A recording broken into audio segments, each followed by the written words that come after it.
I'll call this meeting of the Concord Finance Committee to order, noting that it is 6:30, and we'll start with a call of the roll. Suresh Bhatia, Peggy Briggs, Kathy Quokolo, Here. Eric Dahlberg, Here. John Garofalo, Pat Geyer, Here. Greg Ariello, Here. Don Kupka here, Lindsay Less, Dee Ortner, Here.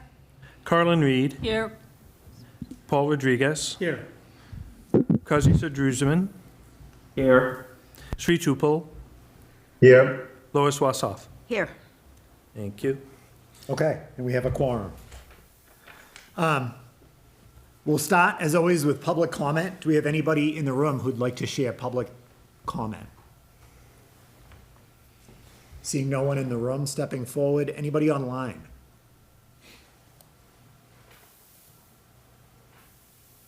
Okay. We'll move on to item number 3 on the agenda, the liaison report. Thanks to everybody who submitted contributions for this week's liaison report. I compiled them and distributed them. They were in the packet. Does anybody have any late-breaking additions to the report? Anything you weren't able to get in? Don? Yep, I do. On Monday, the MCI Concord Advisory Board met, and two updates that are material. One is that the Mass DOT is going to redesign now the circle. Yeah, they had done a major exercise right before the state decided to close the prison. So that'll be an 18-month exercise, and it'll be the 18 months before we know really what the alignment will be. And secondly, the board has retained a consultant for help with planning and holding a public meetings to get input, a firm by the name of Agency out of Cambridge. Thank you. Thank you.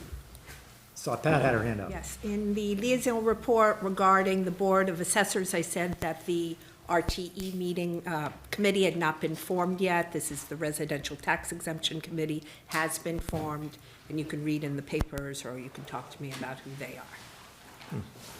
Thank you, Pat. Lois? And just very briefly, the Concord Municipal Affordable Housing Trust met,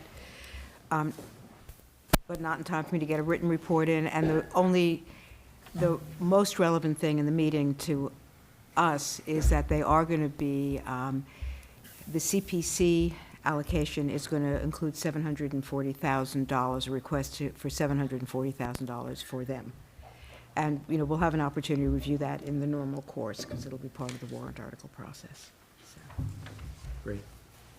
Colin? The Warner's Pond Task Force had formed a subgroup of key players to try to reach some kind of consensus on how to write the recommendations to try and negotiate the wording.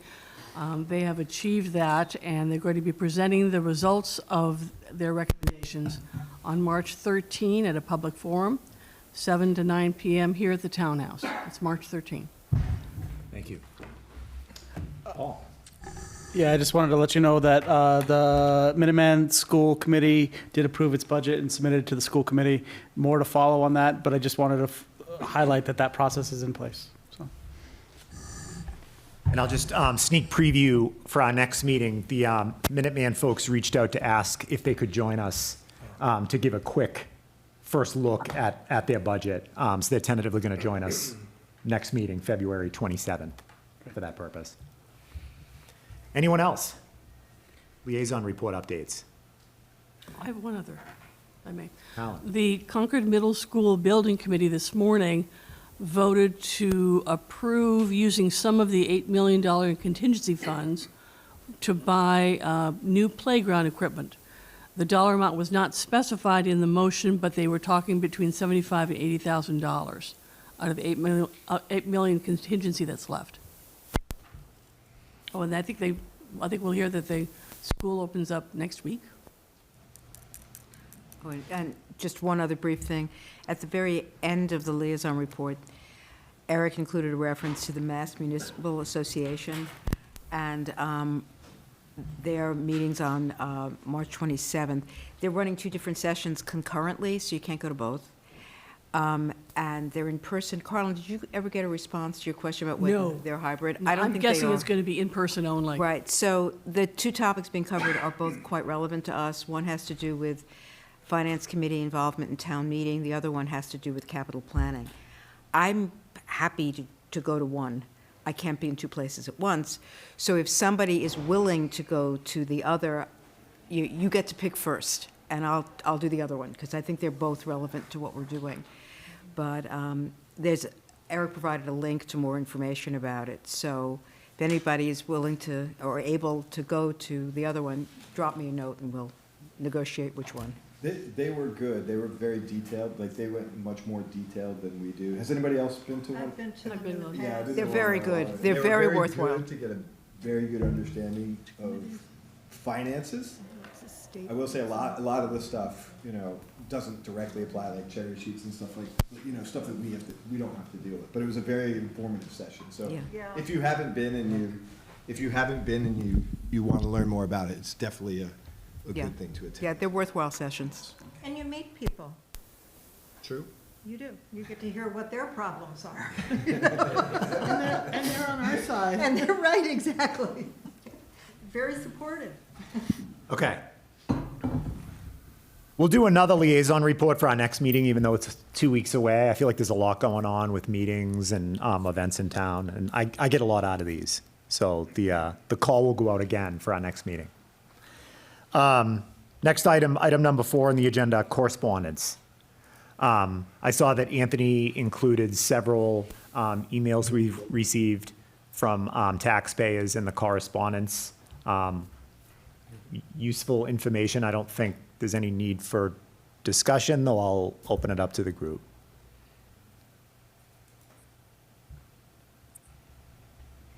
Okay. Moving on to item number 5, minutes. We have one set of minutes from our previous meeting. That's the meeting of January 9th. Motion to approve? Before we do that, Dee, let's, does anybody have any suggested revisions? And I've got them up on the screen.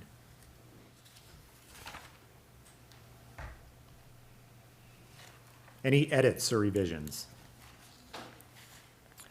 Just a comment that I really appreciate how Don and Carlin are keeping these things up to date. So thank you for that.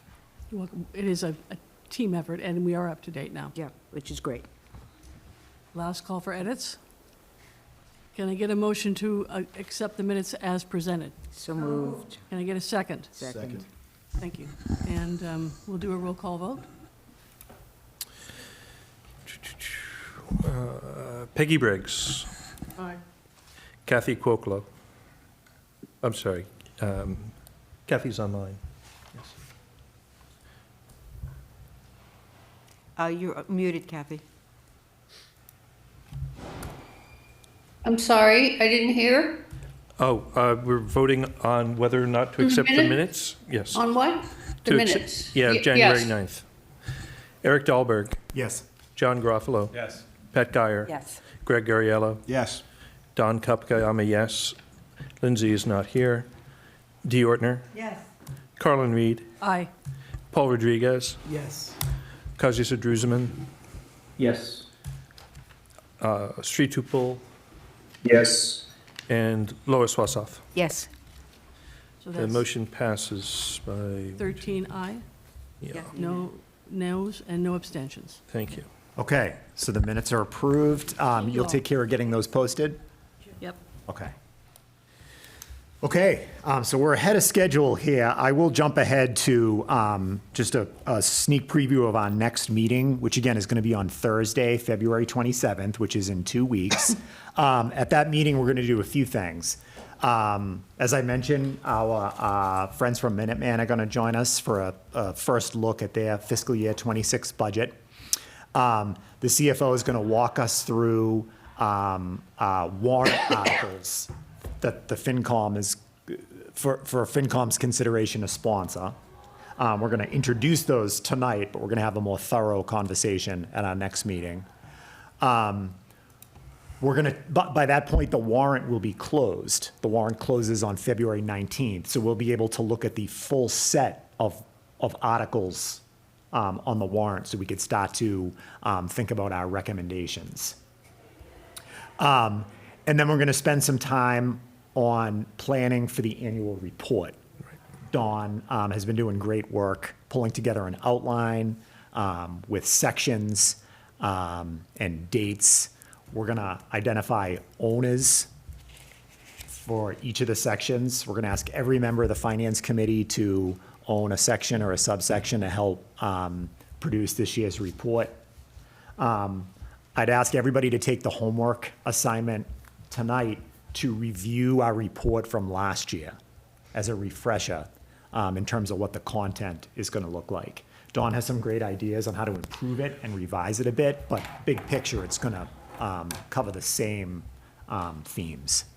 So please do take a look at last year's report. I'll send out the link and follow up to this meeting. May I interject? I would like very much your input, and if you would, look at last year's and think, how can we make this more accessible, more understandable, and easier to comprehend. Simplicity is the hardest thing to achieve sometimes, and not everybody reads spreadsheets and understands them. So we need to figure out a way to simplify the data that we present and get our point through quickly. Also, this will be, I think it's important to know, rather than having a FinCom report and a warrant, a bulletin of all of the warrant articles separate. Everything is going to be in one document this year, which is wonderful. And so we can. Last year, too. I mean, everything's going to be in one document. It's going to be, it's really going to be an omnibus, a single document for the town meeting. There'll be a town meeting guide this year. And that'll have our recommendations as well as our positions. And I think it'd be wonderful if we could have a succinct presentation. So that's also, your input would be very helpful. Thanks. Thank you, Don. And that's one of our 3 remaining deliverables for the year. We've got the annual report, we've got our recommendations on the warrant articles, and we've got our tax projections. We got started on the tax projections at our previous meeting. Those depend upon where we land on the budget and the warrant articles that tie to spending and borrowing. So those are in process, but those are our 3 big to-dos for the remainder of the year. Okay, I've got the schedule up on the screen. Now you gotta switch. Oh, I'm not sharing? No.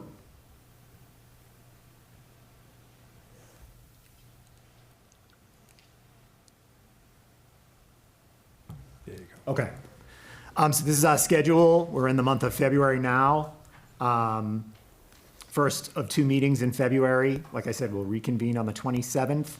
Next month, we'll continue drafting that annual report and we'll prepare for the public hearings on our warrant articles.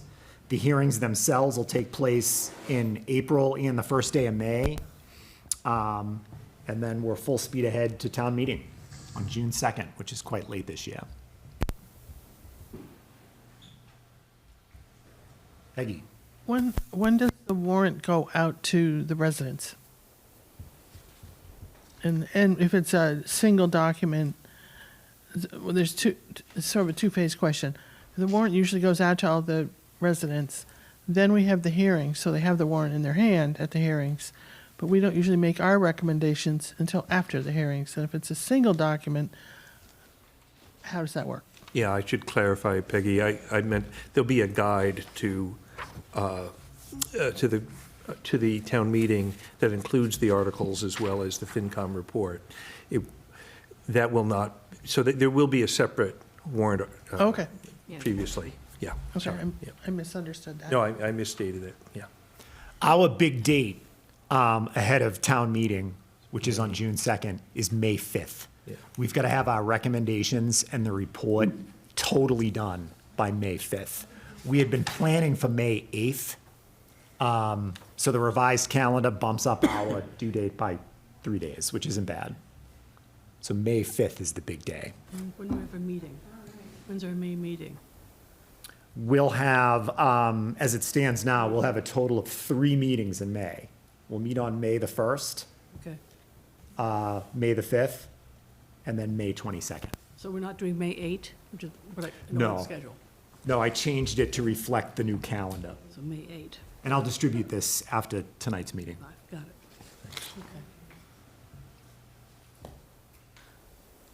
Okay, I'm glad they made that change, because the enterprise hearing is scheduled for May 1st, right about the same time we have our meeting. That's the That meeting. stands. hearing. That stands, yeah, that's the Gotcha. last hearing. That's what it is, okay. Yeah, so it's gonna be tight. And then we But do we'll get there. recommendations after that. Okay. Right. Okay. So that's looking ahead to next meeting and the remainder of the year. For tonight's meeting, what we want to do is take a first look at town and school budgets for next year, for fiscal year '26. This is not meant to take the place of our hearings. Those are going to, like I said, take place in April. But because the calendar is so long this year, we wanted to get a sneak peek, because it's going to be a while until we have the hearings. Anthony's already presented the budget to the select board. The schools have discussed their budget, so they're ready for a first look. So we wanted to take advantage of the additional time we have to invite them in tonight. Anthony's going to go first and walk us through the town budget, take questions. We're going to move pretty quickly. Again, this isn't the public hearing, so we're going to move pretty quickly. Then you're going to talk about these potential warrant articles. And then we'll invite school leadership to join us to walk through their budgets as well.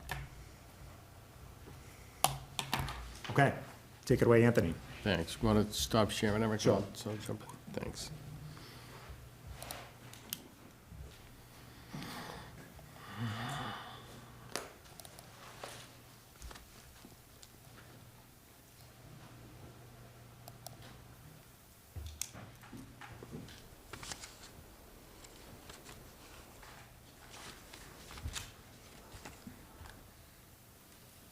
Here we go. All right. So good evening, everybody. So just for some clarification points, this was the, still considered a draft version of the town's budget. The town manager's budget's not due till the end of the month. So it could be adjustments still made in here. So I just want to keep everybody updated on that. So this is the exact same presentation that I gave to the select board on Monday evening, and it's where we are with the budget. So on the next slide. All right, so the agenda was to discuss the operating budget, give them an update. They asked about the joint counts, taking a look at that, especially where I talked about some health insurance increases that weren't favorable. So, but again, you'll see that there's still numbers that I need to plug in there that we still have to get. An overview just of the budget calendar, where we stood at that point in time. And then just a review of the department requests, where they started and where they are today. So I started the presentation with the select board just to remind them of the guidelines that you set. I feel I don't have to go through this. I think you set the guidelines, so we're good on this slide. But that was the target number that we had to get to on the bottom. So that was our goal, is to stay at that 2.85 and get to that number, which I'm happy to say that we have, but it doesn't come without some pain. So this was the budget calendar. We went through really where we were and how we got to where we are today. So this process started way back in August, I'm sorry. We're talking about the capital, and right up through Monday's select board meeting. So a lot of work. It's months worth of work in putting the capital and the operating budget together. So the next slide is an operational, this is the summary. So I wanted to start with the summary, and then I'll show some departments. But on the left-hand side of this table that you're looking at is what the requests were. And actually, they even were a little bit higher, but we had made adjustments, and then at some point, we made some early on adjustments and then captured it. So a number that we were at 607 was greater, but we had chipped away on some of the reductions that we see that we could make without affecting too many people, and we made those first, and then we got down to about, a $600,000 gap on where we had to close. So on the right-hand side, you're gonna see the recommended budget and then the reductions. Now, keep in mind reductions, so those positive numbers are actually reductions. So when you see parentheses, that's an add, all right? So as a whole, for the town, we met the 2.85% guideline, and we met that number of $33,678,889.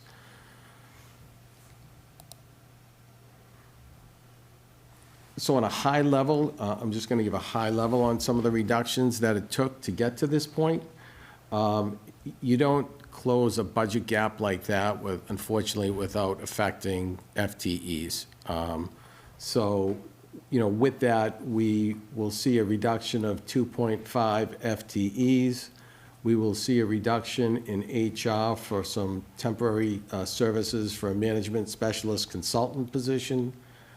We'll have some staffing salary adjustments. And what I mean by that is normally when I budget, and I'll pick on my own department, when I budget for a procurement manager, which we're looking at, normally I like to budget for the max range because we don't know what we're going to get. So our goal is never to hire at the max range, and it's always to hire at the midpoint range. So in trying to make this work, I scale that back to go to the midpoint range, which, hopefully we get somebody at the midpoint range, but that's what we're going to shoot for. Elimination of some vehicle allowances, elimination of overtimes for all departments except public safety and public works. There was a reduction in the fire department overtime line item. And there was also a reduction in the library overtime, which, that's why when you see the Sunday closure, it's overtime. So the way that it works now is that if the library is to be open on a Sunday, that's overtime for everybody. So that, as you'll see, was a $44,000 hit. So when you're looking at reductions, you have to take everything into consideration. And really, to get to the point where we reach guidelines, we had to really skim and chop a lot of that away. And then adjusting expense accounts to align with historical spending. So what I did there is I actually went through every single line of the department budget, which was thousands of lines. And then I looked at comparison spending from year to year. If I saw an account that either was not spent on or they didn't quite spend up to what we were budgeting, I reduced it or eliminated it. And that's when you'll see, based on historical spending, what I mean by that. Before you continue, Sure. my question to Eric is, do we want the presentation to go forward throughout and then ask questions, or have questions during the presentation? I would say, why don't you, Anthony, if you could pause periodically and invite questions, we'll do it that way. We don't have to wait till the very end. Yeah, happy to, however you want to do it. You want to pause now? I'll pause whenever you want, Dave. Do you go first? My question is on the library and the Sunday closure. My concern, and if I understand through the grapevine correctly, the West Concord Library will be closed on Saturday and Sundays, and that the main library will be closed on Saturdays, and I'm not sure about Sunday. And my concern about Sunday is it goes back to an agreement where we have a network of libraries that work together. And there are certain limitations, restrictions. And so I don't know if we close on Sunday, if that kicks us out of that network. Yeah, I'm aware of what you're talking about. I don't know anything about the Saturdays. We haven't talked about Saturdays, so if this is something new, this is the first I'm hearing it. All we're looking at right now is affecting a Sunday. I don't know about West Concord Library. We've never talked about anything like that, so I'm not sure where that information's coming from. Oh, the grapevine. Don't listen to the grapevine.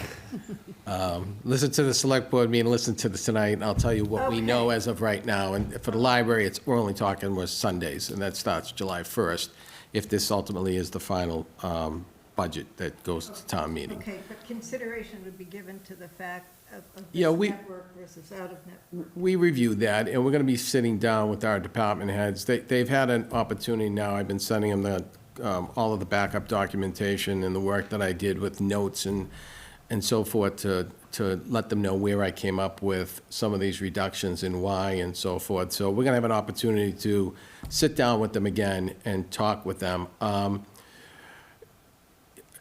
don't think it will affect the network that we're in. But, you know, I want to hear more from Emily, and that meeting hasn't happened yet. Right, okay. But thank you. Good point. I have two things. First is library, second is unclassified. Dealing with the library, I heard, not quite through the grapevine, but a little more directly, that the Friends of the Library are willing to put up the money, the $44,000, to cover the closure. So before you make adjustments to this particular line item, I would recommend that you talk to Emily Smith, the librarian, to see if the Friends are willing to use some of their funds to cover this. Again, this is a draft version of the budget. It's not the final version. And yes, we are going to be talking with Emily beginning of next week. And if there's somebody that wants to put money up, we'll figure a way to Great. make the magic happen. Great, I like magic. Second thing is about the chart before. You had the additions to the unclassified section, one of which is the reserve fund. You're increasing it from $200,000. Can I get to that slide? Okay, I'll hold that question for Yeah, that hold that point, question. 'cause I do want to ask you about Yep. that. All right, that's it. Yeah, I definitely wanted to talk about it, so I'm glad you brought it up. It's one of the only talking points for that slide. I don't want to lose my thunder on that slide. Okay, I think Greg has a question, then we'll move on. Sure. Can you just explain, Emily, the elimination of overtime? When I think of overtime, right, if the public safety, fire department works on a big fire, is that overtime, or is that?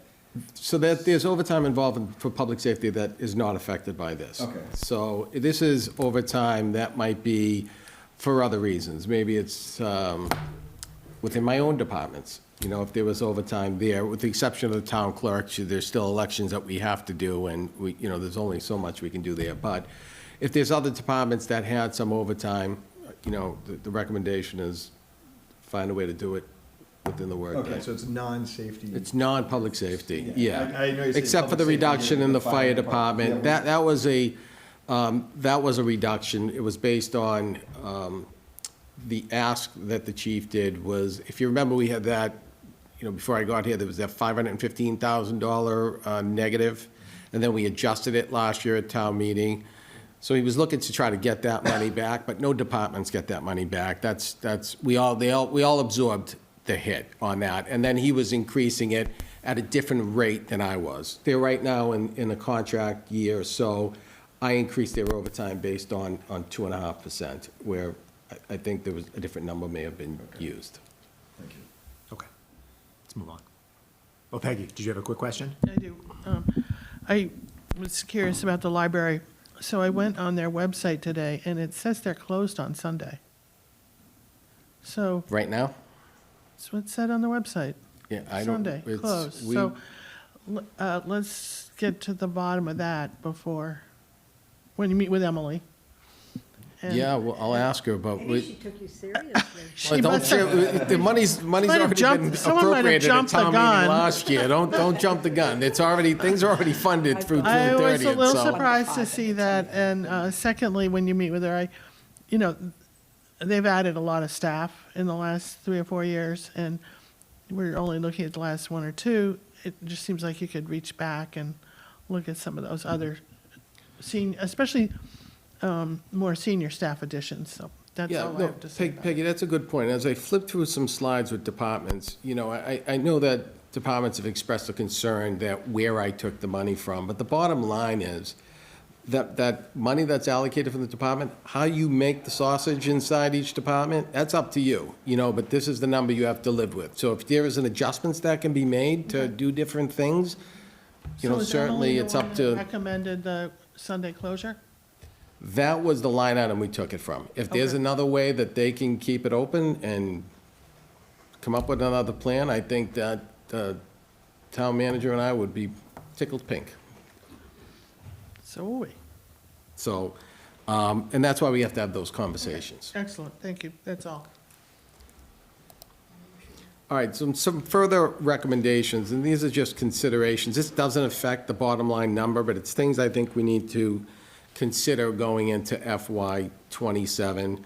And the bullets here are, an immediate hiring freeze, and maybe hiring freeze wasn't the right term, but as much as a pause on hiring folks, and create a tripartite panel that would consist of the town manager, myself, and the assistant TM and the HR director to evaluate these positions before we fill them. If there's, going into next year, I'm already thinking about, FY '28 budget, a '27 budget cycle, and, if we were faced with another guideline at 2.85, there's not much scraping of budgets that I can do. So if we're faced with that, then most certainly the FTE count would have to go up in order to meet the guidelines. So not to put ourselves in a difficult position, I think we need to evaluate any positions going forward and whether or not is this a sustainable hire. So that's what the first bullet is. Colin? How is that different from how you do it now? So now it's based on what we have budgeted. So as long as the budget's in there and position's been funded, it's pretty much a check that we all go through. Now it's really having a more of a deeper discussion about what is sustainable for Concord and trying to control our budget and control our spending. That's the first bullet. The second bullet, that we evaluate take-home cars for other non-public safety take-home cars. So this still needs some work. I think we identified that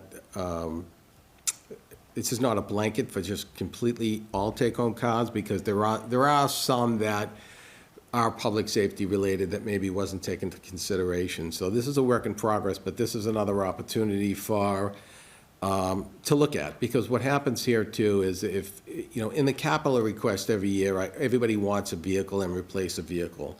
And that's something that usually is the first thing that gets cut out, and when you have to really look at how we're gonna be spending the money. So if we had an opportunity to have a pool fleet and pull these together, then we don't have to buy as many cars. If somebody needs to use it for inspections, they can sign out a car for the day.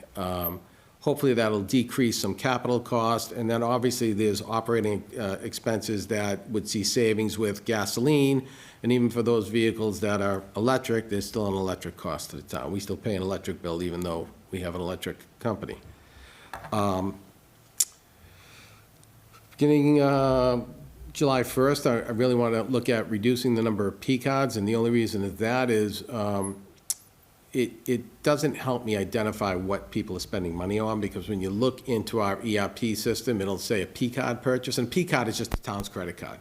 And there's certainly things that we need to use a credit card for, certain subscriptions that, just like all of us here, that we do. So, but I want to kind of control a little bit more and have less cards out there, and be able to really evaluate those purchases and have more of an eye on it. That makes it a little bit difficult, a little bit more time consuming for me to go in and actually pull all the backup materials that go with it. And we have it all, because we check every purchase and every receipt has to come in, but it's just more labor intensive. So, when I look at our Munis system now and somebody does an expense, I pretty much can figure out right away what it's for, with the cards, I can't. I have to just do a little bit extra work. The next bullet is to evaluate every staffing department and determine if it's staffed appropriately and if that's sustainable too. So that's for those departments that don't have a vacancy, but, you know, we need to start planning and keeping an eye on that and see if there's opportunities to, you know, reduce staff maybe through attrition in future years. And then another thing, and this is something that we haven't even really talked to the schools with, but it's just to look at consolidating some potential services with Concord Public Schools. Examples that I gave when somebody asked for what type of examples, you know, we both have an HR department, but granted, their HR department also does the region, so it's a lot different involved. We both run ERP systems, we both have facilities. We both have ITs. Is there an opportunity that we could save cost on both sides and still provide the necessary service to both entities? So, again, superintendent's probably hearing this for the first time, so it's, She looks like this very yeah, so this is something that, you know, down the road, we could take a look at and see if there's opportunities. And, you know, we try to work together anyways, it's just maybe there's more of an opportunity. Anthony, one comment? Yeah. So these are not reflected in the budget. These are not reflected in the future budget. ideas. These are future ideas for down the road, for, you know, FY '27 and beyond, and just other ways that we could look at saving costs. I would encourage you to consider implementing these immediately. I mean, these are great ideas.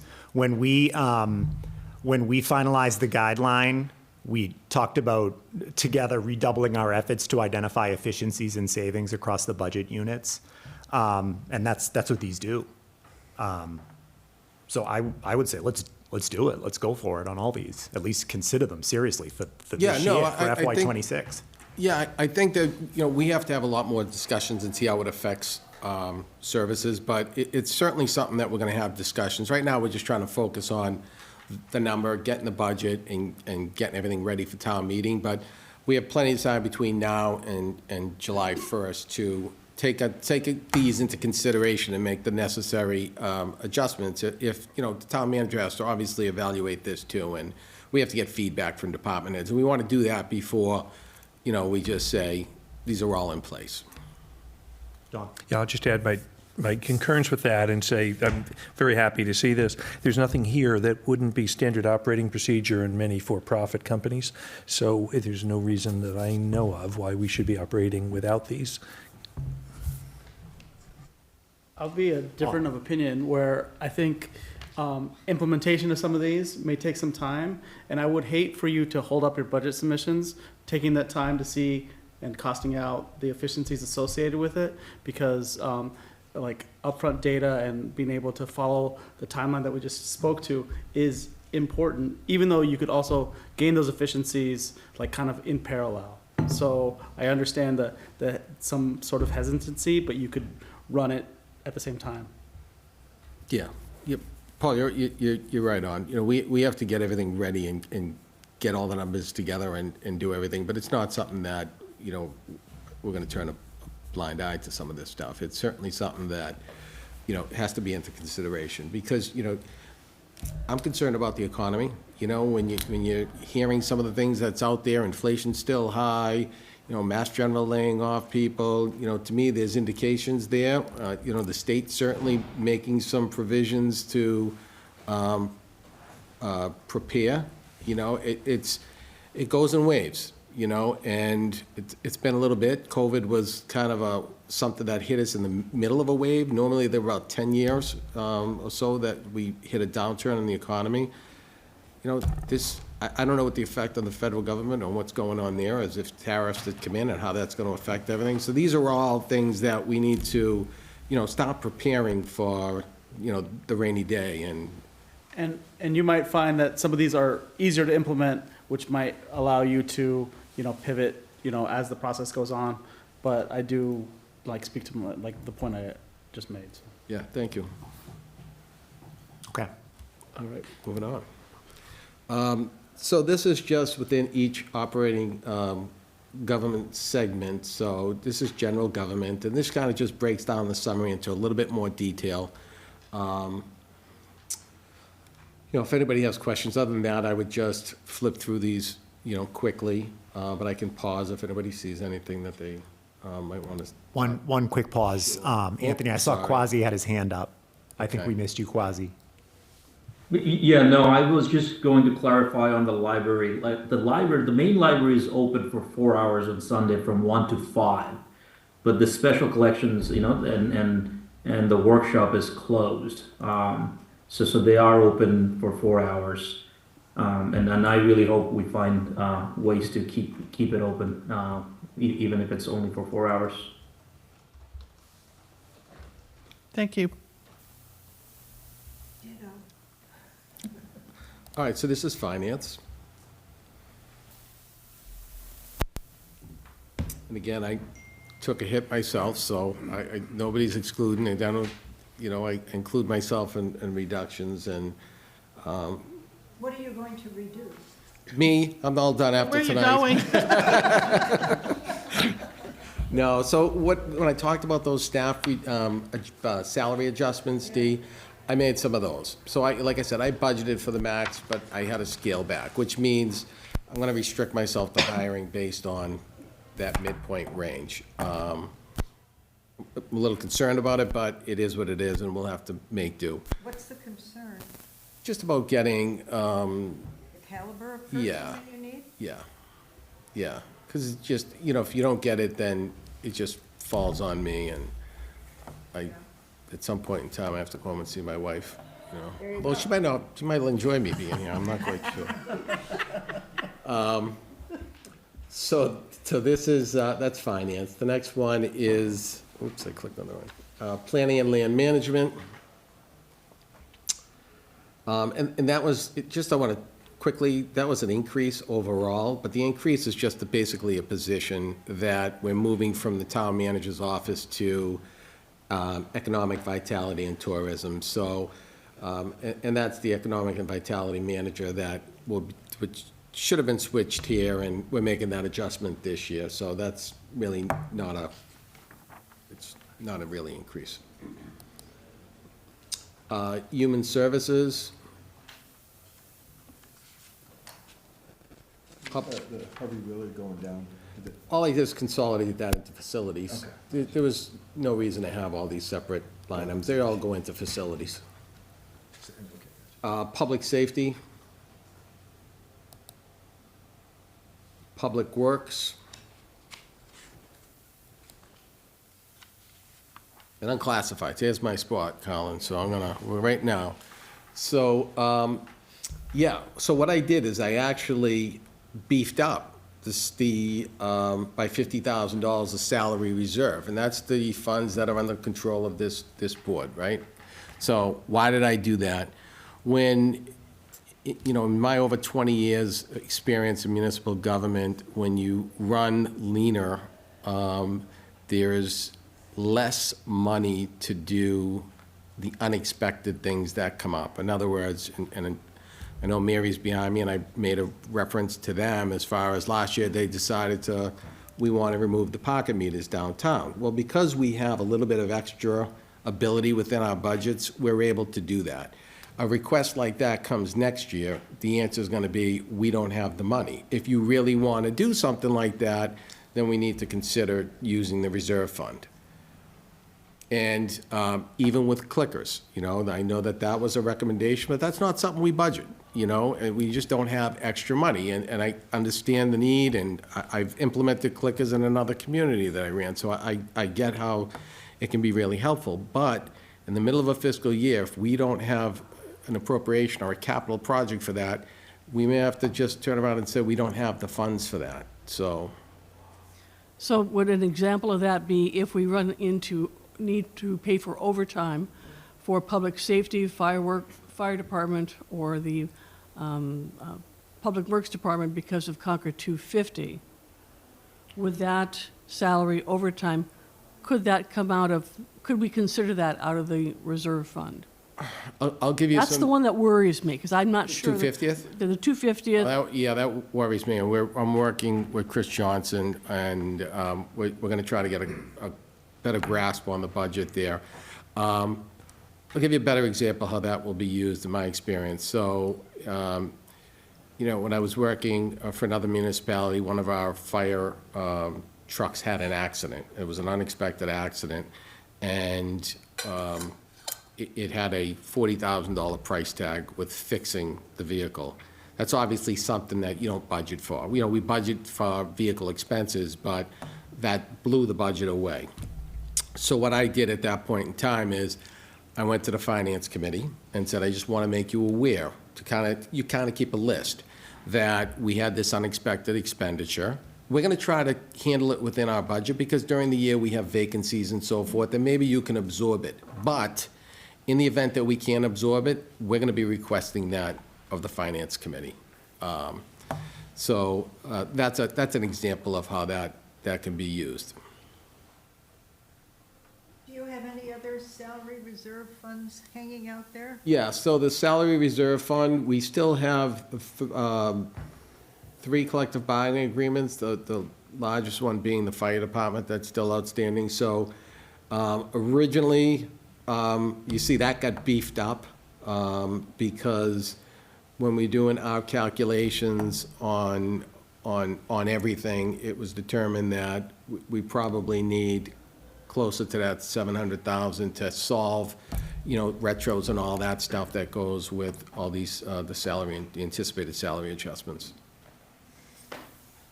So you think on the right-hand side, the 700,000 is sufficient?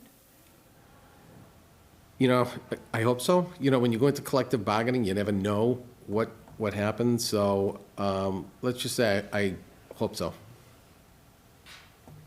Well, if you don't ask for it now, you won't get it. That's right.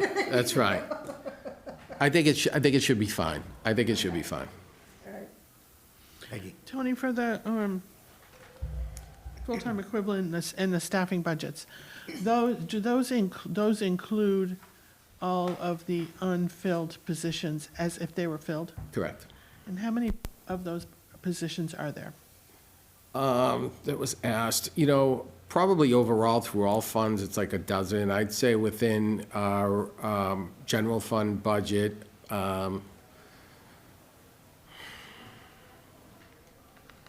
6 to 8 right now. I have 2 of them. And I know I think there's 2 police officers right now that they're looking to hire, and it's 4, and there was a couple other, but probably 6 to 8. Okay, thanks. Just do a time check. We've got about 10 minutes left in this presentation, then we're going to talk about those articles. I'm just about wrapped up. Okay. This is just, again, this is just the summary of where we, of how it all rolled up. And this is the joint accounts that the select board wanted to talk. The only number that really has changed on this since maybe earlier versions is group insurance. So at the Mass Municipal Annual Meeting, Meyer gives an update as far as what they expect the health insurance increase to be. I budgeted 12%, which that was, when I talked to our healthcare consultants, they thought 12 would be plenty. Unfortunately, Meyer came back with a 14.8% increase, which, kicks that number up, much higher, obviously, than what we anticipated. So that's not good news. It's not finalized yet because this is year 2 of our Meyer renewal. When we went to Meyer, we were guaranteed that year 2 would be no higher than the average. 14.8 was the average across all municipality health insurance. So, and based on some of our claims that were high, unfortunately, due to some big medical issues, we're expecting that to be at 14.8% for next year. And then I still have to plug in some retirement assessments, so that's why this is still a work in progress. And again, I gotta take a closer look at the debt service and make some adjustments there. Obviously, this doesn't show in excluded debt, us taking money from the middle school stabilization to soften the impact of this additional tranche of borrowing that I did last year. So more work has to be done on here, and hopefully some more information and some better news. And this does not reflect anticipated additional debt, so this doesn't reflect the roads project that the Public No, Works this is Commission not, is talking about? this is not, no. Okay, I mean, if you look at the two sections in line item 14, so debt within the limit is going up by, call it $1 million. Debt, excluded debt is going up by 1.5 million, so debt altogether is going up by 2.5 million. Yeah, and and that's why we made a concerted effort this year. If you think back to the capital plan, which seems so long ago that we were talking, we actually went and tried to fund more with cash, and our debt borrowing is a lot less. And I think it was, 4, but 2 of that is a contingency plan. If the road project wasn't to go forward, it didn't either pass the town meeting or the ballot box, then we would go back to what we would do, what we normally do for road improvements. So if that passes, then we're only going to be borrowing $2 million, which is close to $3 million less than we borrowed in other fiscal years. Anthony, does this include all of the remaining borrowing on the middle school? There's one more tranche of borrowing that has to be done, and that's that, less than $10 million, and it depends on where they stand. So we're probably about 90% borrowed for the middle school, and we just, as soon as the project is all cleaned up, then we'll do that last borrowing. Okay. I don't think I anticipate doing that this year. I think that we might be That able would to. be after July? Yeah. Okay. And depending on, we'll look at it, depending on cash flow and so forth, I may look at what we did last year and maybe some short-term borrowing just to get us through and borrow it for next year. That still has to be evaluated. We have to look at the cash flow, where they are with the project. Okay. Don? Yeah. Anthony, line 13A, the yellow cell. That's just the missing. I just have to plug that in. That's why I wanted to highlight it, to say it's not 0. We have, Right. so there's a number that's going in there that's going to be pretty close to FY '25. I didn't want you to think that it's a 0, so that's why I highlighted it on purpose. Okay. So most of what's on this slide is debt that's excluded from, or I'm sorry, spending that's excluded from the levy limit, right? On section B, 14B. But I'm saying most of it is excluded from the levy limit. We don't, the insurance is not subject Oh, to yeah, the, yeah. I'm sorry, no, guidelines. no. I'm sorry, it's not subject to guidelines. Not levy limit, Not subject to yes. guidelines, Yes. but always, but still Yeah. subject to levy limit except for that excluded. Yeah, I'm sorry. And when we plug in 4 million there, we're going to be up something Close to that 32 million, I think, is. like 15% or so in this spending. Yeah. Yeah. And that's all going to factor into the tax rate. So in the big picture, I think it's, from thinking again about the, how we present the information to the town, we have to present that there's the spending subject to guidelines, the spending that isn't is going through the roof, which is true, I think, in many cases. So, so thank you for that. Do you have a sense of when we'll have a number there that we can, we'll have that before the report is completed, right? Oh, yeah, Yeah, yeah, for okay. sure, All for right, sure. thank you. You know what, I probably have it somewhere in an email, Don, but Okay. it's just, Yeah, I understand. Thank you. That's fine. Yep. So Don, because you raised this, I think it would be really interesting in the finance report to take this table along with the, just the general subject to guideline table. And add 2 columns. One would say the dollar change, and then break that down. So if the average, say the average median taxpayer pays another, next year it goes up 8%, and that's so many dollars.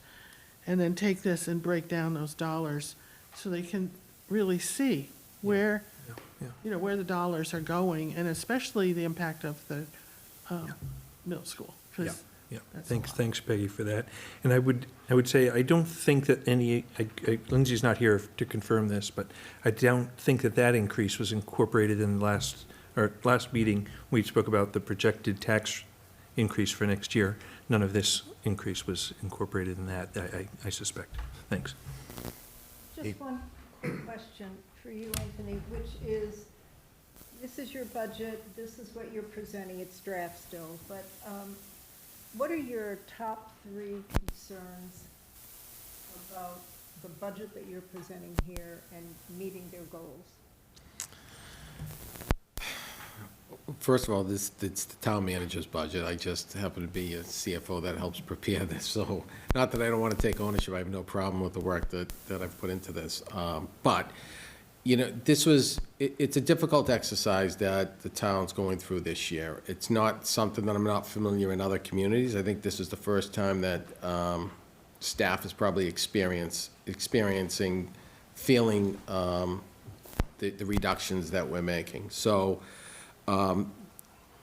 it's going to, some challenges I think leading ahead is for all department heads to monitor your budget and watch it a lot more closely than, because it's lean. Concerned about, can we continue to provide the services that Concord expects? Well, I think the answer is yes, there will definitely be some impacts to this budget for sure. This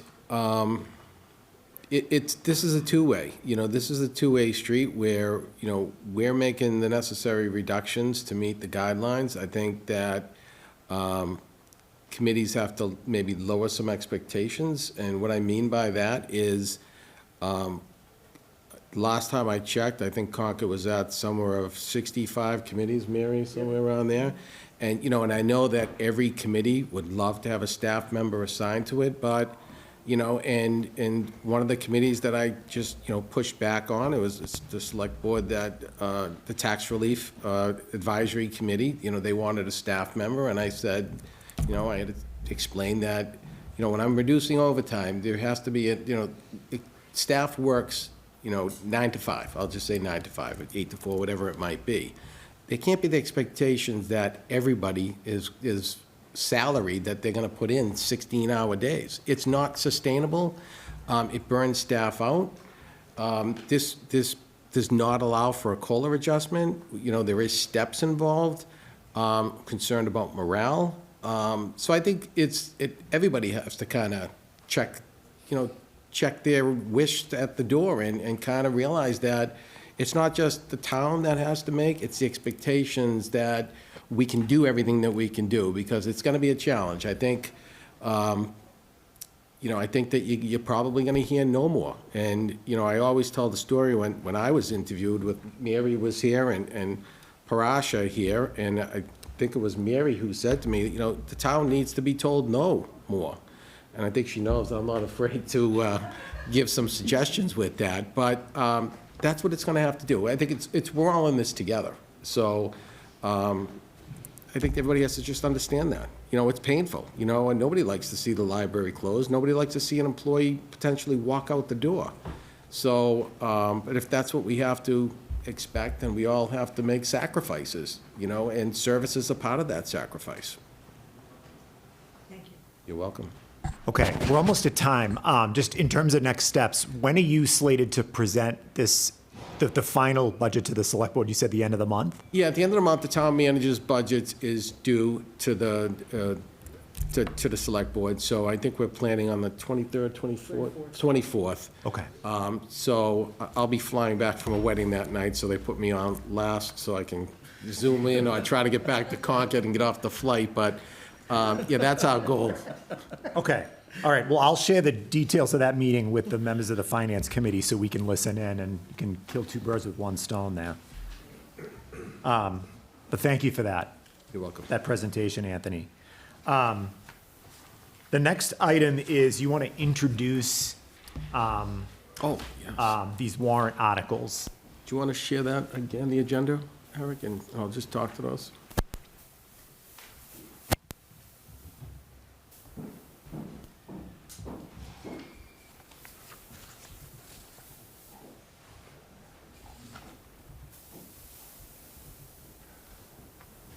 What's that date?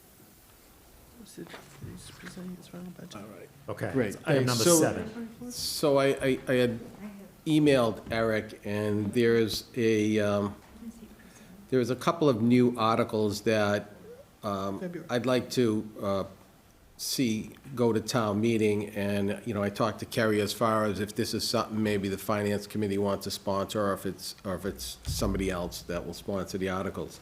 But one is the creation, and we've talked about this, I think you've heard me talk about this over the last year and a half that I've been here, the creation of a debt stabilization fund, the creation of a capital stabilization fund. Like to be able to see if we can fund some of the general stabilization. You heard me say that we only have $4,000 in our general stabilization, or what communities call their rainy day fund.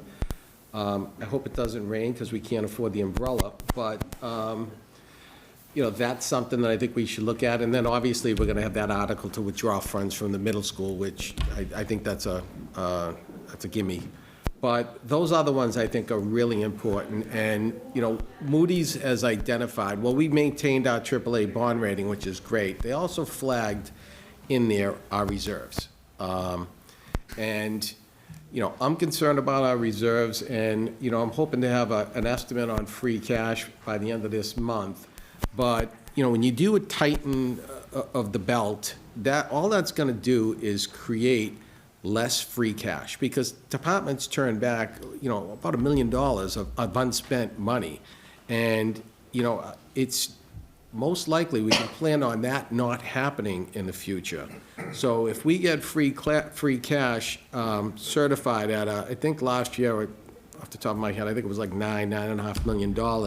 If that's in excess, then I think that this is a great opportunity for us to tuck money away, you know, into the capital stabilization fund, a little bit there, more into the debt stabilization fund. We've seen you know, the good success that we've had with the middle school, and the interest that we received off that.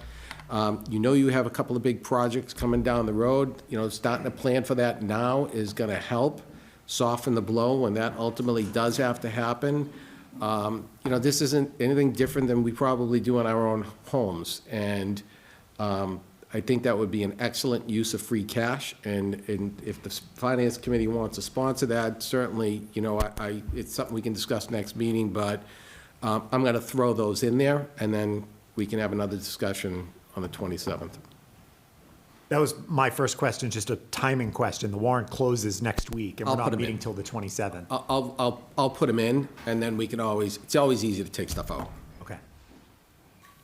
So we're going to talk about this in a lot more detail at the next meeting on the 27th. Initial questions for Anthony. I saw Colin, you look like you had your hand up, then Peggy. The calculation for how much is available to put into a stabilization fund depends on the calculation of what's our free cash.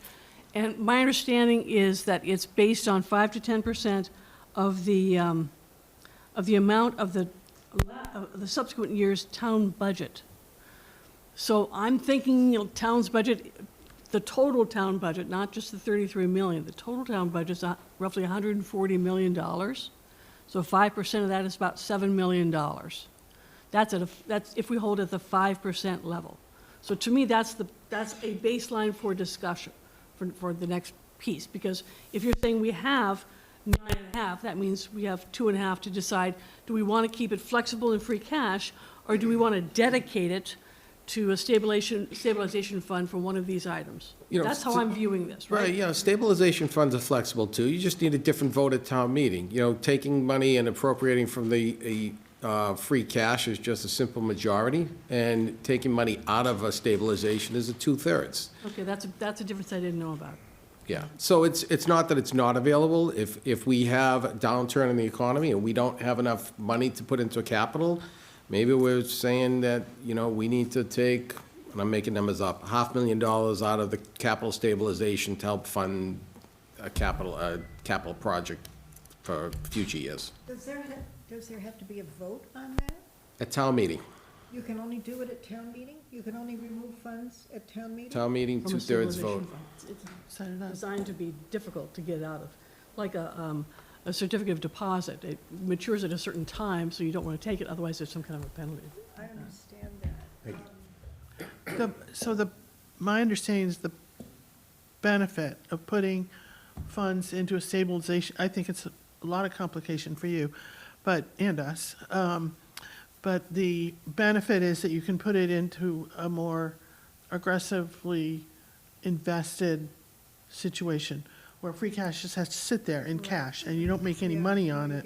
Like a We make some CD money, only. but yeah, Not right. much, but you can take these funds and Yeah, invest them and hopefully get a return, safely. that's a good, So that's good the reason to do it, because otherwise, there's no, in my mind, no difference between stabilization fund and free cash, you Well, have to Well, you've go through heard, the I think process to get it out. I think there is a difference, because there's a lot of demands on free cash. There's a lot of hands out Yeah. for free cash.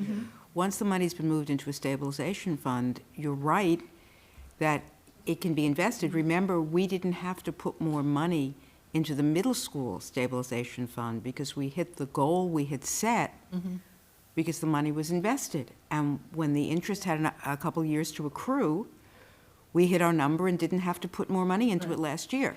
So you're right about that advantage, but also a lot of the other demands on free cash couldn't be directed at that money, Right. which was allocated for a certain obligation. We knew that we were going to be incurring substantial borrowing costs for the middle school. We knew that would have an impact on taxes.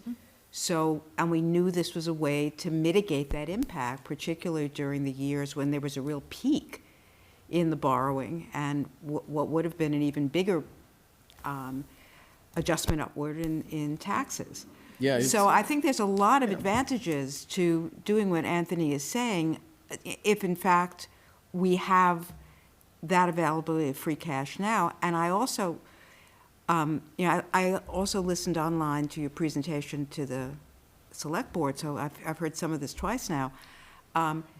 Anthony's been very clear in warning us that the town is going to a lot of effort to meet the guideline and to control the spending in this fiscal year and to start planning for further controls in future fiscal years. But that means leaner staffing, less availability of, less flexibility in addressing things that come up. That will ultimately translate into less free cash. So if this is a year that we've got the option, I can see some pretty compelling arguments for taking advantage of it. Yeah, I think it's been said by several of you over the meetings as far as free cash, and a lot of people are always, having sponsoring warrant articles, well, we'll take it from free cash, take it with free cash. One of the things that, I'd really like to see, and I in passing mentioned it to Mary, I'm not sure if I ever hit send on that email, but, having Department of Revenue come in and create a policy and look at all our financial policies, and one of those would be a free cash. So we'd actually have a formula that we would all approve and say, this is how we're going to spend our free cash, and then anything above that, okay, then that's open, but it's, you have to have a plan, and when communities have a plan, you're able to withstand, future capital projects, and right now, just as an outsider from coming in new, I think the town's could have done a better job in preparing for some of the projects that you had, even with the schools and even with, in addition with the town building. So, it's no time to plan like the present, and that's what I'm trying to set you up, if that's what you want to do, is to plan for that. Okay. Any other comments or questions from members of the Finance Committee? I see Mary would like to offer some input. Okay, Mary? Ready? Great, thank you. While you're talking about free cash and how much you would like to allocate it to stabilization. Microphone, Mary. Oh. Mary Hartman, 16 Concord Green, member of the Select Board, speaking on my own behalf. While you're thinking of free cash and how you might want to restrict its use via stabilization funds, I just want to bring to your attention something we talked about the other night at the Select Board meeting, which is the Select Board might be asking for free cash for the MCI Advisory Board efforts. So the MCI Advisory Board, as you know, right now is getting funded through state legislation, and that funding basically falls off the cliff on June 30th. What we're concerned with is that the MCI Advisory Board has momentum now. They're doing great work, and we're pretty sure they won't be done on midnight on June 30th. So we would like to have some money available for them to continue that work. So that, to me, is one example. We don't know how much it will be. It was just an initial idea. But that's an idea of where you do sometimes need money that isn't earmarked through a stabilization fund. You do need money sometimes for things that come up. So I just wanted to share that So with you. are they going to ask to come before the finance committee at some point? Who? Who's the, No, I think it would be, MCI committee? no, it would be the select board. That would, Come to the select board. yeah, no, No, no, the it would be the select select board that would, Select board comes to the that- finance committee. no, this, just did.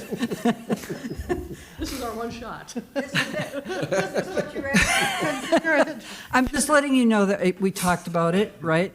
And we're of the mind, and now I am speaking for the select board, and I'm going to stop.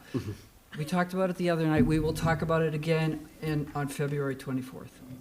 Can I just ask Mary, what would they need the money for, to continue to pay consultants? Exactly. Okay. So we've got consultants that are doing work now, but the zoning work, which is really the end game before we can go out with an RFP to a developer, the zoning work, there's no way we're going to have that done by June 30th.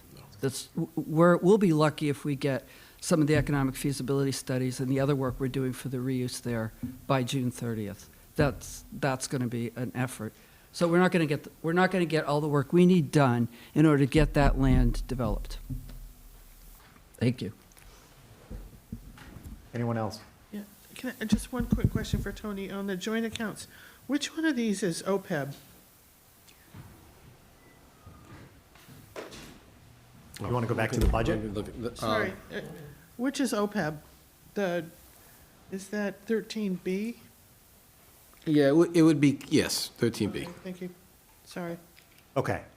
All right, well, we're right at time, so this is a good point to wrap up. You're going to have more detail for us on these at the next meeting on the 27th. And in the interim, you'll get placeholders in the warrant. Yes. Okay. Great. Okay. With that, we can move on to the last item on our agenda, and that is first look presentations of the FY26 budgets for the school districts. Seven for I don't think it's our first look. We've done these a few times. Here, come on, sit here, and I'll slide over. I would have caught you. that on You almost purpose? got that. You don't like my presentation? Like you were slipping all the way over. Do you want to, Bob, do you want to share from your Yeah, it's probably laptop? easier unless then telling somebody to click. Okay. While you get set up, I'll just note that you did share your slides with us in advance. We appreciate it. They're very, a lot of slides, very detailed. We all reviewed them in advance as part of our pre-read packets. So I would suggest 20 minutes, maybe, of presentation between the two decks, and leave the remainder for questions from members of the FinCom. Okay. Great. I just need to be a panelist Yeah, to just share. a- Okay, I got it. So while Bob's queuing those up, I just want to thank you for the time to come. We've brought the budget to the school committee, and both have been approved, and you're seeing what's going to go forward. We're at guideline in both budgets, and just a real note of appreciation, the interest and process of putting the special ed tuitions at the region out of guideline made a huge difference in terms of what we could do programmatically. That would have all been competing against instructional programs, and I just want to say thank you. I think that was a first around here, and it was really, really useful. The other big thank you, we spent our last days in Sanborn and Peabody today. The kids have gone home. There's a professional day tomorrow. The teachers are moving into the new building. We're going to spend next week doing what we need to be ready for the kids on the 24th. It's amazing. I would love, we're going to have a grand event of some kind once the auditorium's done and the weather's better. The winter's added to our work here this last few months or so.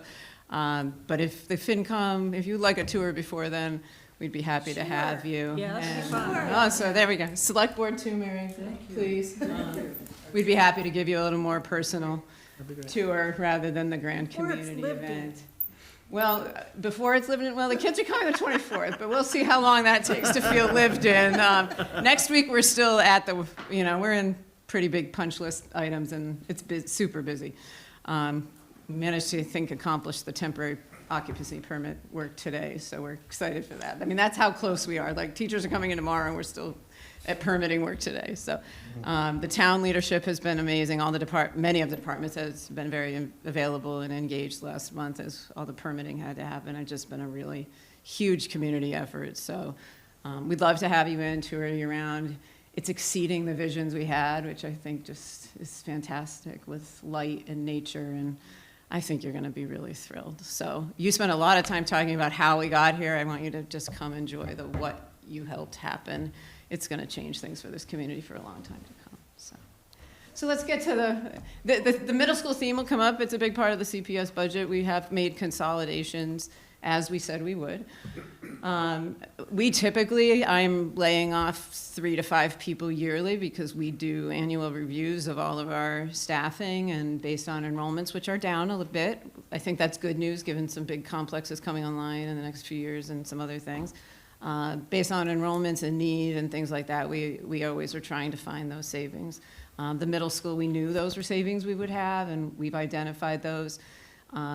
We have started to talk to staff about who is impacted. We'd rather talk at a very big level, high level here still tonight and not reveal those things. They do change sometimes over the course of the months, depending on staffing and attrition and some other things. So we'll talk at a global level of where those reductions are. And I'll give it over to Bob from there. All right, good evening. All right.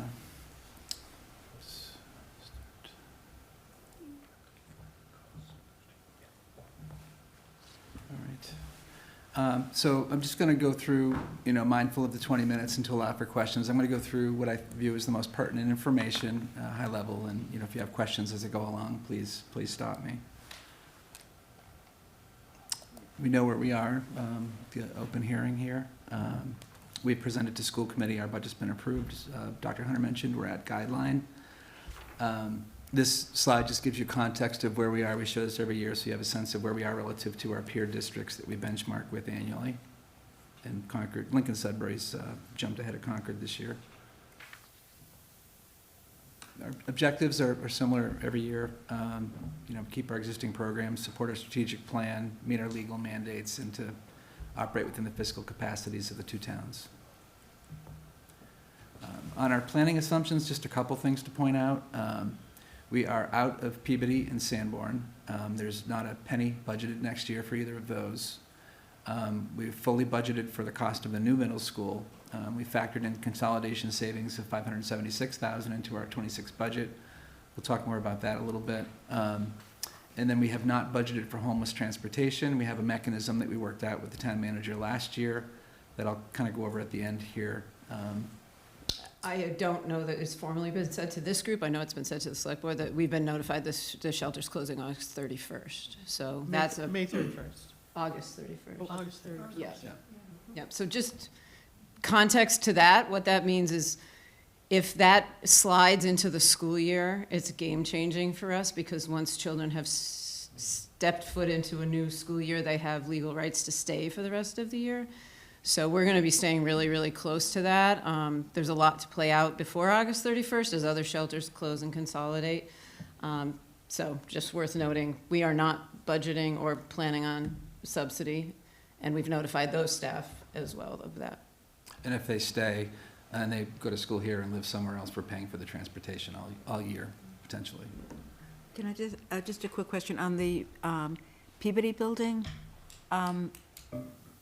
So are you, whose ledger is that going to be on? Mm-hmm. Because we've heard before that there's a cost associated with the Yep. building sitting there empty. Yep. Who is that being absorbed by? Negotiated this. We're carrying it through June 30th, even though we Okay. didn't plan on that. But, and then Anthony's budgeting it for 26. And Anthony, it's in your budget for next year? So in the budget that you just saw, it's not included. We've had some discussions about whether that is something that we would propose being outside of guidelines, because it's, I think it's anticipated to be a vacant building, and it's a hit to us where you just saw a tight budget. So I think there's more to come on the 24th and yours 27th meeting, and we got to figure that out still. I thought that was going to be part of the warrant article transitioning. That Yeah. the dollar amount was going to be added to the warrant article for that. Okay. That's we're considering that. Yeah. That's still. It's that's still being worked on. Consideration, okay. And the school construction budget, I thought included funds for the demolition. Of Sanborn. Of Sanborn. Yeah, This that's is part of the- Peabody. Yeah, that's part of the project The cost. town, the school committee's surplus Peabody back, and the select board will take it from there. Thank you.